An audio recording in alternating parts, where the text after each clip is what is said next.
Burnley made it 5 wins in a row at Deadwood. A Zion Fleming winning header made all the difference as the Clarets marched to victory on Derby Day. I'm Richard Steele, and this is the No Nay Never podcast.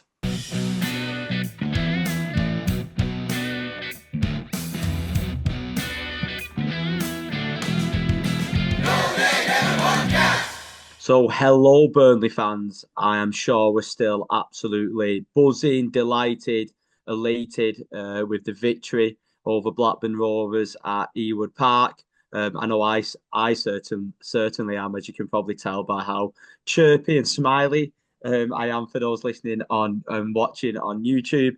As you can probably tell, I'm not Natalie Bromley.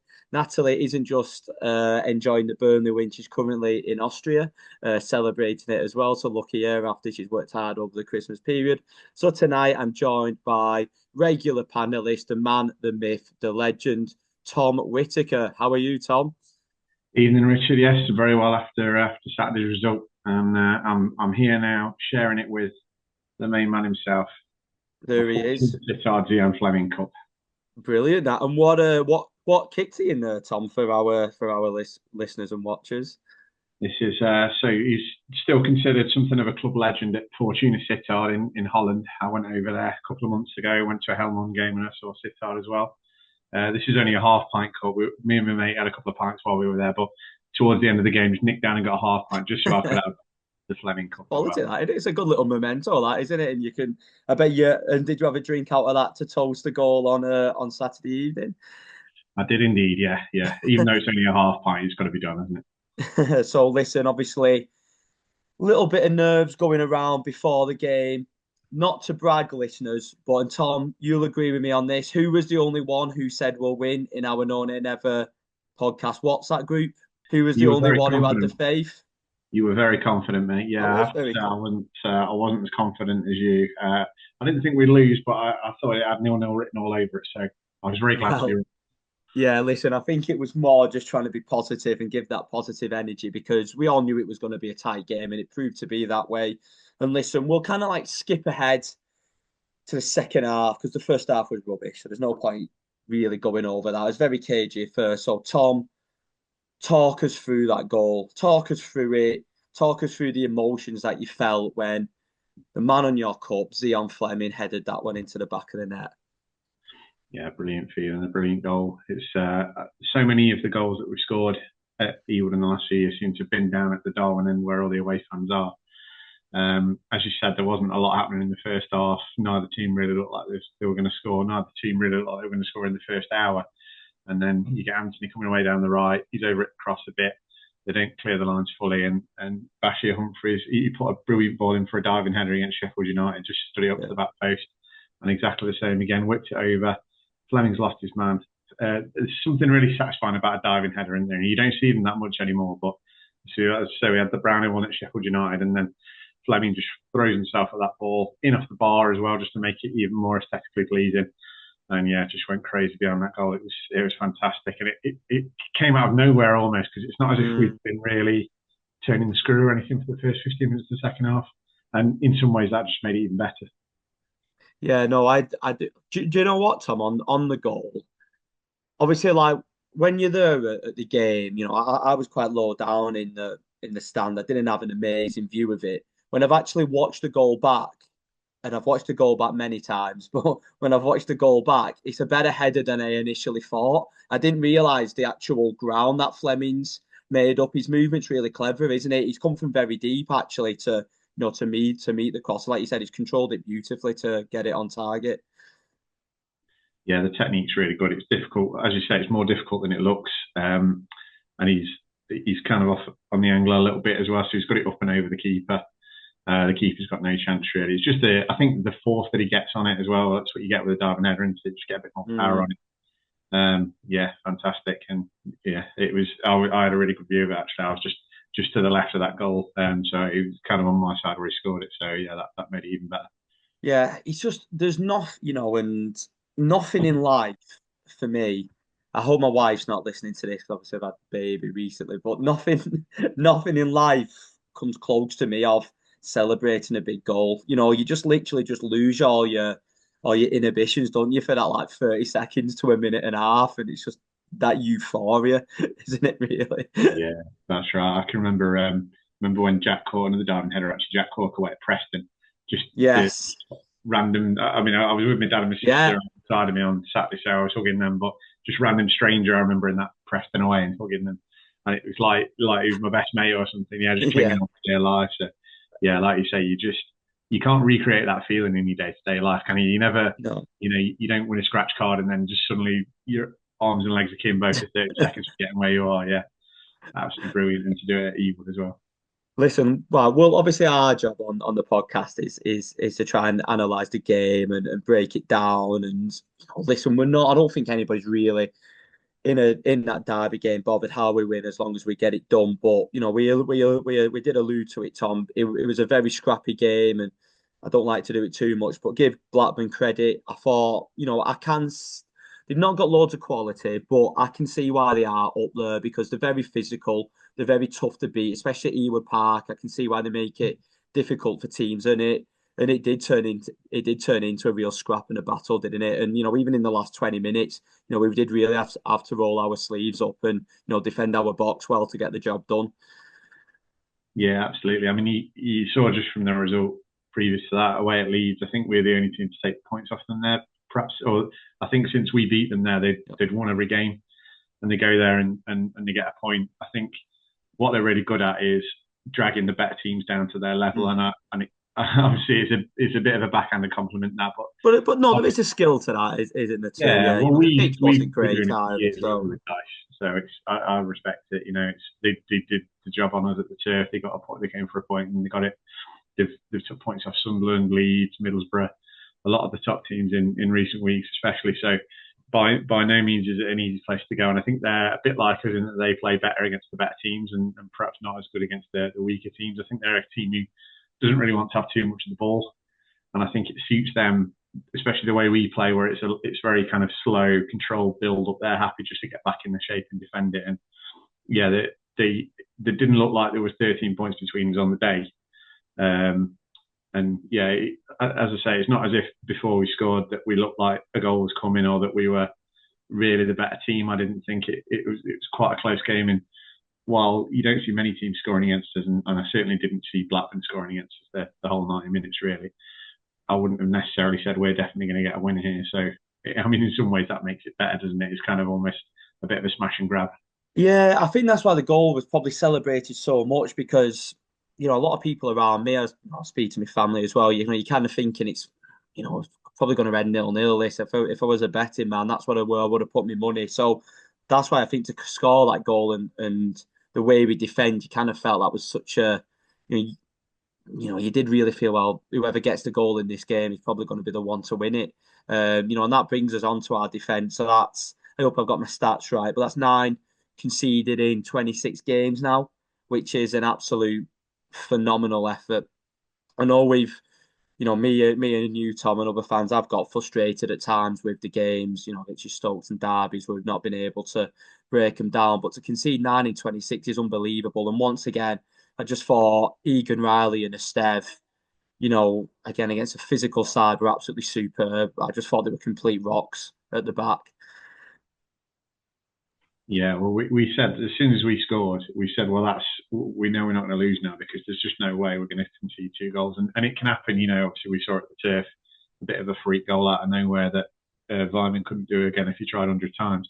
So any team can always get one, but we're not going to concede 2 in a game like that. You never feel it. So as soon as we get a goal, I mean, as you say, it's not always great to watch, but if you're getting results, then you can't really argue. And we got that result. And as you said, Steph and Egan-Riley, they're just magnificent, aren't they? They're obviously we're set up in a way that plays to Yeah, their strengths, but they can't. That it's just there's no weaknesses in the game. Really. There's pace in that back line with the Stev, especially.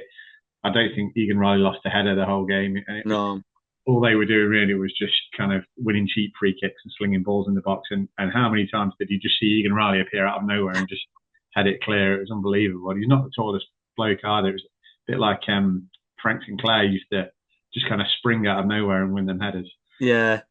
But Yeah, like he reads the game so well, Tom, doesn't he? I think that's his strength. I think there was one very late on in the game where they played a decent ball in between, kind of like behind Roberts, and Egan-Riley's just there to mop it up, just clears it away, and it looks an easy bit of defending. But when you watch the United game yesterday, and when you watch Trent defend, it's not always that easy. And I think the way he does read the game, it makes it easy for him.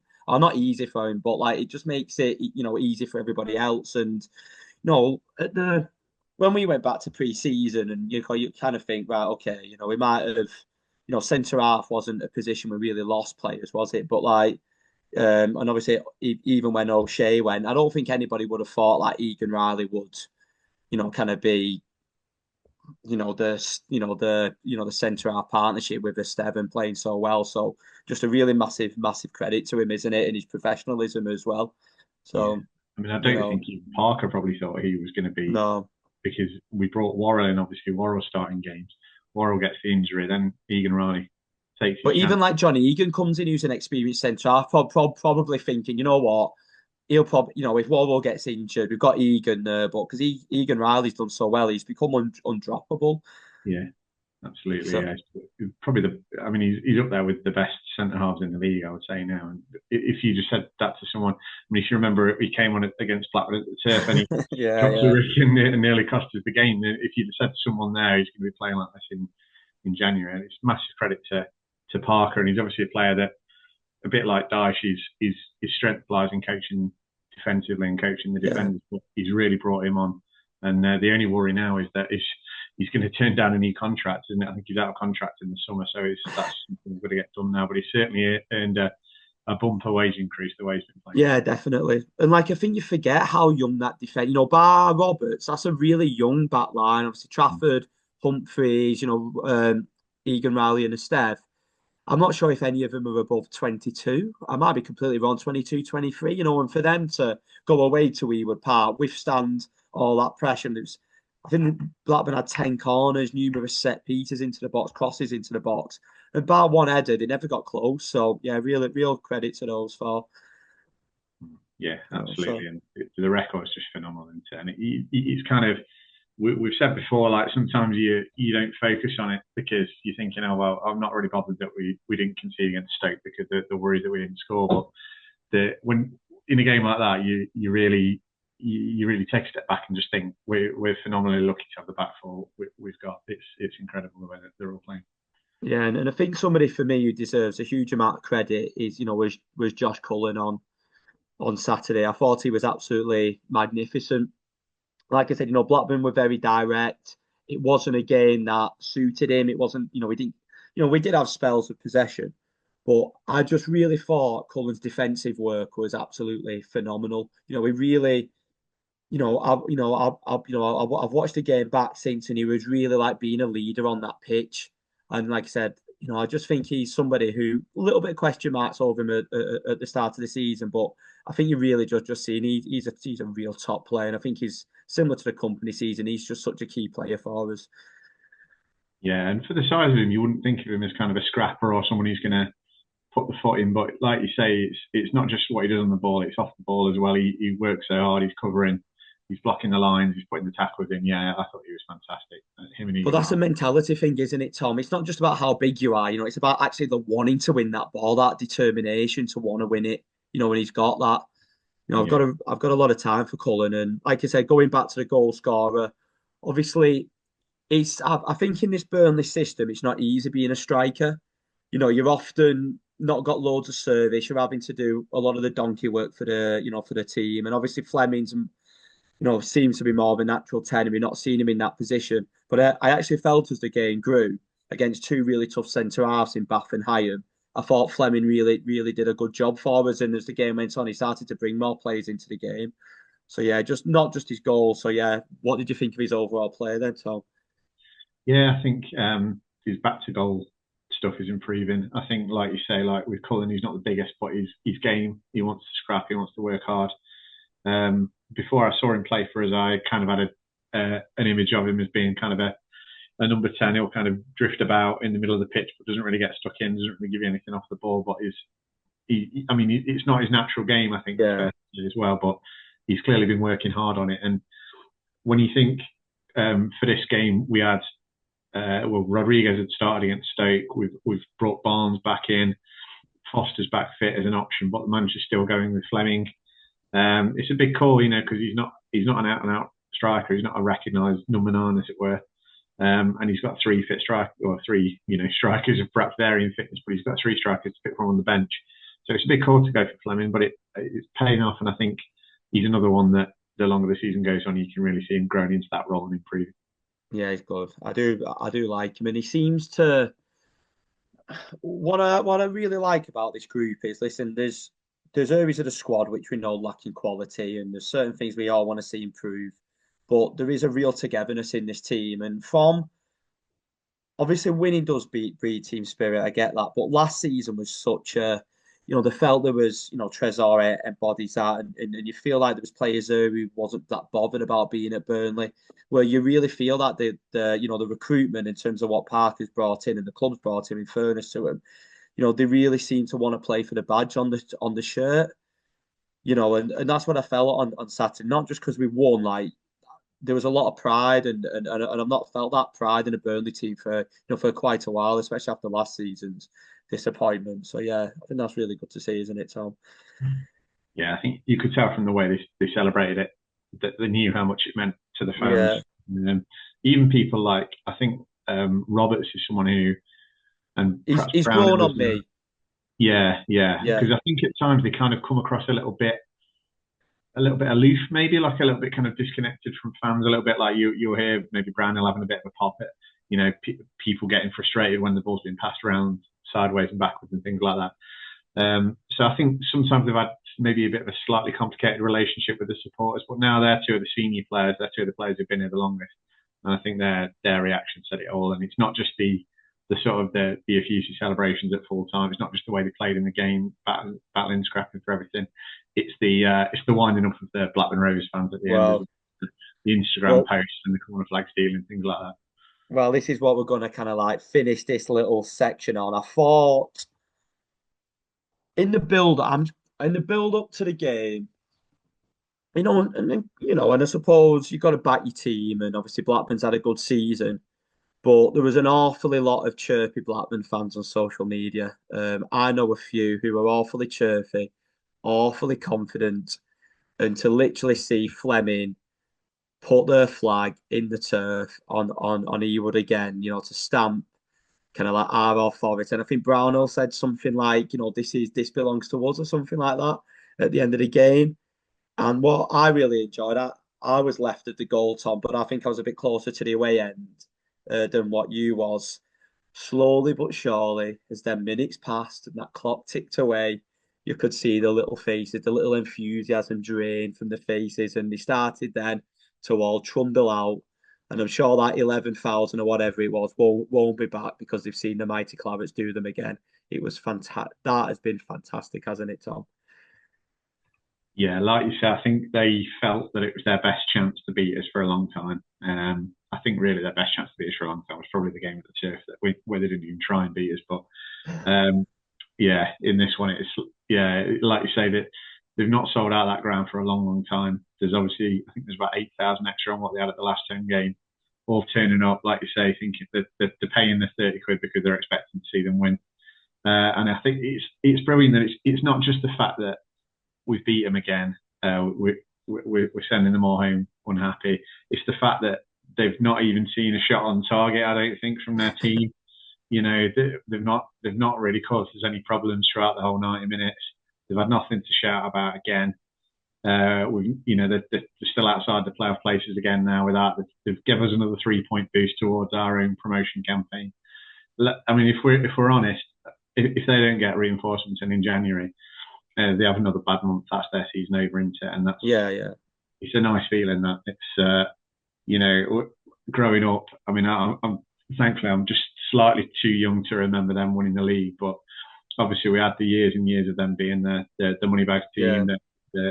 the team who always won the derby, and I tell you what, I love it when I go on social media and I just see them complaining about how we've got so much more money than they have. Oh, I know the money, and he's thinking, oh my word.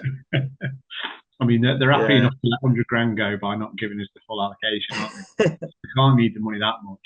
But honestly, it's like from where it was when I was a kid to what it's like now, every time they complain about how we're the money back team, I just think, oh god, It's it's amazing to see the fantastic. tables turn and it's literally the two things that they've got are, oh, they won the league, fine, but that's Jesus, 30 years ago now, isn't it? It's as old as me. It's, it's nearly as old as me and you, Tom. Hairy ass fellas now. Do you know what I mean? And like I said, that money situation, and you're like, well, okay. So on that same logic, if we've spent more money than you, it doesn't count that we've won. Well, let's scrap that Premier League then that you bought. So and like I said, we've been very, listen, there's been some tough times, obviously, with the relegation, but like we have been fortunate at Burnley fans, these recent times, to win the league at Ewood, it's something special. And then to go back there and beat them is just, yeah, it's just great. And like I said, just to see the crying and whinging on Twitter. Listen, we always try and stay balanced on this podcast, but it is a Burnley podcast. And ultimately, it's bloody brilliant to see. It is absolutely fantastic. You've got to enjoy it, and yeah, it's like, and there'll come a time again, I'm sure, when they start beating us again. Hopefully not for a good long time yet, Well, but hopefully we don't play him for a little bit again. So we go back up and we stay up, and yeah, they might end up back in League One or something. So you never know. that would be nice. So that is one thing. It's not just that we beat them, but it's nice to get that game out of the way now into for another Yeah, season. it is. You can, Uh, yeah, it's horrible. Like it's great to win, but the build up to the day and that it's stressful. yeah, All that to play sort of an upper mid-table championship team. It's more stress than it needs to be. The club yeah. actually have to do it again next season. Like you said, there's no greater feeling than beating your rivals. But yeah, the build up to it, it's not like you wake up on your Saturday morning and you have a cup of tea in the morning and you kind of feel, oh, I'm looking forward to watching Burnley today or whatever. It's you have got that bit of sickness in your stomach. And like I said, I ended up flying home from Ireland just for the game and stuff. And my wife's like, why would you not just? Why are you going home for one game of football? I'm having to fly back again to get a ferry back home this week. But it's just got to be done, hasn't it? It's one of them games where like I just felt I couldn't miss it, and like I said, it makes it just so sweet just winning it. Like I am genuinely like still on a high. I'm still watching like the highlights back and all them like videos of the limbs when we score and everything. Yeah, I've watched so many of those. On YouTube, the vloggers going in home and Yeah, filming. they're the best, aren't they? Yeah, I must have watched about 10 of them from all different people. It's hearing the home fans moaning and effing and jeffing at full time and that, seeing them all go mad when Fleming's there with the corner flag. Oh, Yeah, it was it's funny so that was great. just like you said, Fleming, someone, he signed literally last minute on deadline day, and then you feel he's buying into it when he took that corner flag and like, these took the shirt off. I thought, oh my God, it's gonna be World War Three here. I bet the police will. Oh Christ, what have you done that for?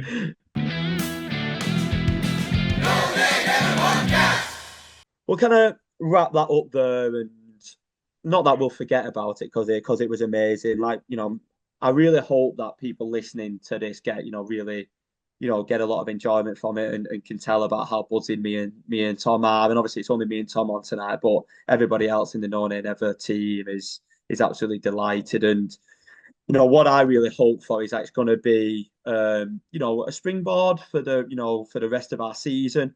Listen, it's amazing to win that, but then you look at the league, and I think there's going to be a very tight promotion race on. We're on. I think it's great to see Leeds drop those points after being 3-1 up. It made their day a little bit sweeter, um, which was very nice. It was nice to see Melie, playing, having biscuit wrists again. And then obviously, Leeds are on 53, us Sheffield 52, and credit to Sunderland, they're still there on 50. And obviously, Tom, you know, the 3 points at Blackburn aren't just important because of the derby; it's massive for the promotion race, isn't it? So, kind of, if someone said to me before the Watford game that we'd be second, only 1 point behind Leeds, I'd be pretty surprised, really. So I'm personally delighted with where we are at the moment. Yeah, the only frustration is just dropping the points against Stoke, isn't it? And It is, it is. we But need then, to. like Leeds could say the same against Hull. You know what I mean? That happens in Yeah, football, doesn't it?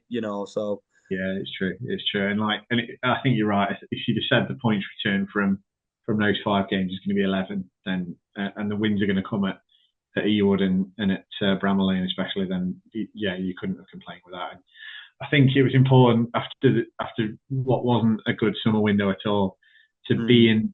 in still in touch and distance. I mean, there was a lot of people thinking we were going to go down, weren't there, at one point? Wow. But it just seemed like every single player was going to be sold. So if you'd have said on August the 31st that we're gonna be second, we're going to be a point off the top, and we've got the opportunity now to strengthen the positions that we need to strengthen. I've already got going the second half of the season. I think you'd have had to say the manager's done a really good job there. Yeah, he has, and it's there's times where you're frustrated with it. We know we need. I've looked at the fixtures. I think we've got next 2 home games are Sunderland and Leeds, but then we've got like Plymouth away. I can't remember who the other away is, and maybe away from home might be difficult, but we do need to find a way of being better at breaking these teams down, Tom. For me, it's not just about personnel. I think we need to move the ball quicker against these teams at times, show a bit more intensity. Because I think if we add that to our game, I think we'll be a really, really hard team to stop getting automatic promotion this year. Yeah, well, if you look at the way the fixtures panned out for us as well, I know we're probably better away than we are at home, but if you look at the other 11 teams that are in the top half, we've already played 9 of them away. We've only lost Yeah, one team. including Sheffield United, Leeds, and Sunderland Yeah, away, Borough yeah, away, that's right. Blackburn So away. Yeah. it's only Watford and Watford's home record seems to start gone now, and Swansea. So the the away fixtures we've got are mostly sort of mid-table to lower end teams, and you'd like to think that we're the way we play as well. We're going to be able to take advantage of that. So the big question mark now is just going to be winning these home games, and I think if we can get say 4 points from Sunderland and Leeds, however whichever way around that is, that's going to be a good return. And then it's like you say, the big question mark now over our season Mm. is: are we going to either adapt the tactics or get the personnel that's going to help us over the line against teams like Oxford when we could be playing them at home? Yeah. Yeah, I think it's one of them where, like, if we just get a comfortable, like, I know this might sound entitled, but say like Oxford at home or Plymouth away, if we're like beaten comfortably, like 3-4-0, it might just like, relax it a little bit, and go again. It seems to me like we need to get that early goal, and if we don't get that early goal like we did against Watford, seems like this you feel it at Turf Moor, especially, don't you? Like that sense of deja vu, like it's happening again. We're not going to score, and that frustration builds, and then the play like you said about Brownell, he then players probably get frustrated, and then it kind of just a snowball effect really at home, isn't it? So fingers crossed on that. Right. Yeah. I think So one thing, go sorry, on, Tom. just for No, the go home on. games, I think one problem that we've had as well is that we've not really had that much of a plan B.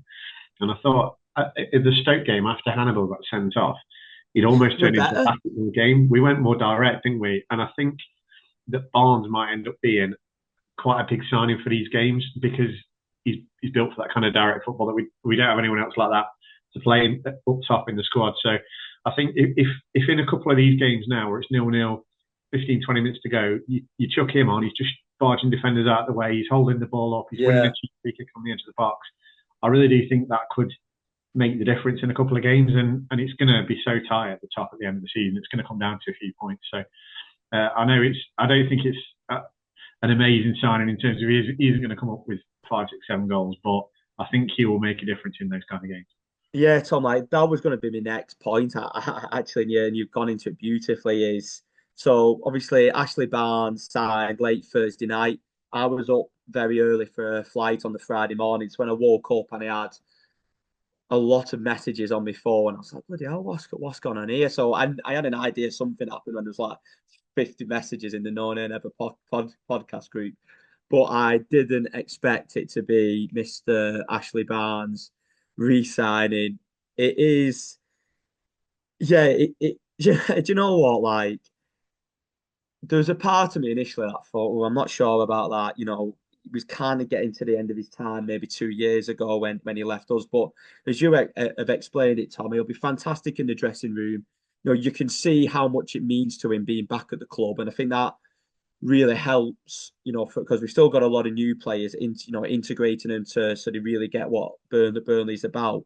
And as you said, Tom, we don't have a plan B. So if he can come on for 15, 20 minutes where we can maybe go a bit more direct, a proper number nine, a proper target man, the more I've thought about it, and not just from a nostalgic point of view, actually from a playing point of view, I think it does make sense. Yeah, I think so as well.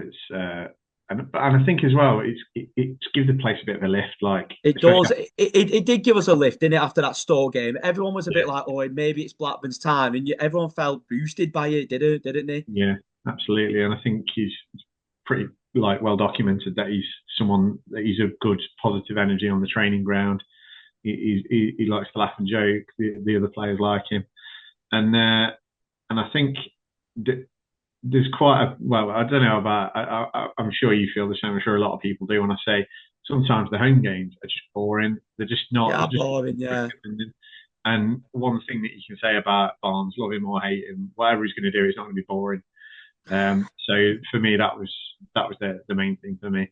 I think one thing I did like about signing as well was, so many of the signings we make these days, it's like Sasha is telling us 2 days before that so and so, some Belgian winger we've never heard of, is signing or yeah. out somewhere. But it was just out of the blue. I was around at my mate's house, and then I just had a text saying Ashley Barnes is signing, and it was just like, where is that? Yeah. Like crazy, and yeah. So But it sounded like the players didn't even know, did it? It sounded oh like yeah, even like Barnes his said mates, that. like Yeah, he just Brownell, didn't even have a turned clue. up in the dressing room and Barnes was there. Yeah, and I it couldn't sounded like they imagine were all that, bloody like pleased. players who's been there before, he likes like Jay, Connor Roberts, Brown, or Cullen, etc. They just sat, or say he signed on the Thursday, they just sat having like the post training meal, and Barnes turns up, and they're like, "What the bloody hell are you doing?" So we come back to like get some shirts signed or something like that. Yeah, that Ian Wright gif in it would have like. Yeah. Sorry, listeners, if you don't know what I mean by that, but I'm sure many of you do. But yeah, listen, going and obviously, I do think it's a big transfer window for us. I think we're lacking two or three quality players, in attacking positions. I don't think it needs me to tell you that. Obviously, we've signed Oliver Sonne, who's a who's a Danish Peru international, so that's another mad one for ALK. But he sounds highly rated, Tom. Anyway, so yeah, I think he'll be kind of like understudy for Roberts for now, and we'll see where that goes with his contract situation. We had the discussion, didn't we, about Foster in the last podcast. Me and you and Natalie was on. We were talking about would you sell him if the right fee come in, and he probably won't go. But Tom, like just to reiterate it again, what do you think we need to really kick on to really? I'm not saying you can guarantee it, but to give us the best possible chance of automatic promotion. I think we're fine at the back, aren't we? We're fine in goal. I think I'd be a little worried if Cullen got injured. I think he's someone we probably don't have a direct replacement for.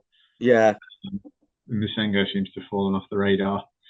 So you could say perhaps a bit of cover there, but I think what we really need is just what we were talking about last time we were on. It's a centre forward, and it's more creativity out wide. yeah, left winger, don't we? We're yeah, short there. that's right. I think Anthony's worth Anthony's his done place well, in yeah. the team. I think, yeah. But at the other side, Koleosho flatters to deceive. I think Sarmiento is better in the middle because I think his instinct is just to get on it and dribble. And you don't really see him go outside a man and put a crossover, do you? I No, think, he's a funny one, Samuel. So like, I can see he's obviously got talent. There's no doubt about that. But at the same time, for me, this is my own personal opinion. Me and you've had a little bit of disagreement on Samuel. So I think he's a little bit of too much of a luxury player at times. Like you said, flatters to deceive. You kind of think a home game against Stoke would be perfect, and he was bobbins, weren't he? Really. And you're like, but then at Middlesbrough at home, I thought he was excellent. So he's a funny one, Simon Anton. Like you said, Collie Osho, he's a young kid and I want to get behind him, but he's not playing well. So I just really feel we need a really good winger. yeah, I think As you're well. right. And that would be another signing, I think, that would give people a big lift. If we got someone of the ilk of, Benson or Zarori, that kind of a player. And Yeah. then you saw how many games we won in that company season 1-0 with a Benson screamer. So it's not just that. It's how tight our games are. How many clean sheets. Is it 15 clean sheets or something we've kept now this season? So if we had someone who could just pop it in the top corner from 20 yards every so often, Yeah. It'd be Like you massive. said, you do think, obviously, Benson hasn't hardly played, has he, now for a season and a half. If he didn't pick up that calf injury at Blackburn, would he been able to get fit and make a difference? They've obviously got like people, Redmond got back in the squad, and, I know Redmond's obviously past his peak, but kind of think, can he make an impact? Seems like he's back injured again. Then you've got Ramsey, who's obviously talented, but, you can't rely on these lads who's obviously not played for so long to come in at some point and make an impact. So that's where I'm hoping. For me, if we could only spend make two signings now beyond that winger and that number 9, and a little bit more transfer news. Sounds like Andreas Hatonji's going to Standard Liège. So it looked like to me he's not quite ready for the Championship, but he's got a bit of raw athleticism. So good luck to him there. So obviously moving forward, Reading on Saturday, Tom, FA Cup. It's one of them where you want to keep winning. We all want a good cup run, even though it's not a priority. Would you keep a similar team to what's been successful recently, or would you look to make changes for that one? Yeah, I've got to say, I mean, I'm not that bothered if we don't get through this one. I'm not going myself. I don't really like going to Reading, so I'm not going to bother with it. For me, I've been making as many changes as possible. Yes. We've had a lot of games in a short space of time. We've got some areas in the squad where we're overstocked and those players need to play, and we've got some areas where one injury could be crucial. So I think for that reason, I'd just be making 11 changes. Yeah, so Reading away at the end of the day, I don't think they're a great side anyway. So you'd like to think even if we made a lot of changes, we'd still be competitive at the very least. If we go through, fine. If we don't go through, I'm not that bothered. It's that kind of a league season where concentrating on the league is going to be important, I think. And I don't think there's replays now, is there? It goes to extra time and penalties. Yeah, sure. That's right. Yeah, Yeah, so we haven't got to do Tuesday night at home to Reading. I know, Jesus. Yeah, I know that's a slog from Derby, isn't it? But it's one of them, like you said, probably give you like Ekdal Worrell can come in. Might be a chance for obviously Son to play. Yeah, that's something. Maybe Koleosho get a run out, so maybe Barnes can get some minutes into his leg. So yeah, I'd be very similar to you, Tom. Made the changes. I think this FA Cup game's come at a nice time after beating Blackburn, because if we again going back to say if we had Sunderland at home this weekend, it could have been, what's that saying after the Lord's Mayor show? What's that saying? You're very good with That's what words. it is, yeah, after the Lord Mayor show. Yeah, it could have been a bit of that, couldn't it? We could have been a bit flat, and maybe not. And then you kind of feel like having a break from the league this weekend. Friday night it is Friday night, isn't it, against Sunderland? Friday night at home against Sunderland. Under the lights. I'd rather it be a Saturday kickoff, but it is the way of the world at the moment. Then fingers crossed that we can actually, get a good win. I think it'd give us a big boost to beat Sunderland at home. I think that would keep the more momentum going. So yeah, I just want to say again, massive thank you, listeners, for listening in. It is massively appreciated. I hope you really enjoyed this podcast. I've really enjoyed making it and sitting down with Tom and chewing the fat over just a fantastic day. You can't really say much more, can you? So enjoy the rest of your week, Claret. And for any of you going to Reading on Saturday, you are absolute legends. And like I said, it's always nice to keep winning. So fingers crossed we can get through to the fourth round of the FA Cup. I've been Richard Steele, and this has been the No Nay Never podcast. The No Nay Never podcast is brought to you in association with the talkSPORT Fan Network. Our host and editor is Natalie Bromley, and the show is produced by Matt Moss. Our resident statistician is Dave Roberts, and our FPL expert is Adam Dennett. The Analysis Show team is collectively Tom Whittaker, Rich Steele, George Poole, Charlotte Rigby, and Adam Dennett. Our music is provided by George Gaskell, and our newsletter team is headed up by Jamie Smith. If you don't already, you can subscribe to our newsletter by visiting nonaynever.substack.com. Thanks as ever go to our partners talkSPORT. We are proud to be associated with the talkSPORT Fan Network.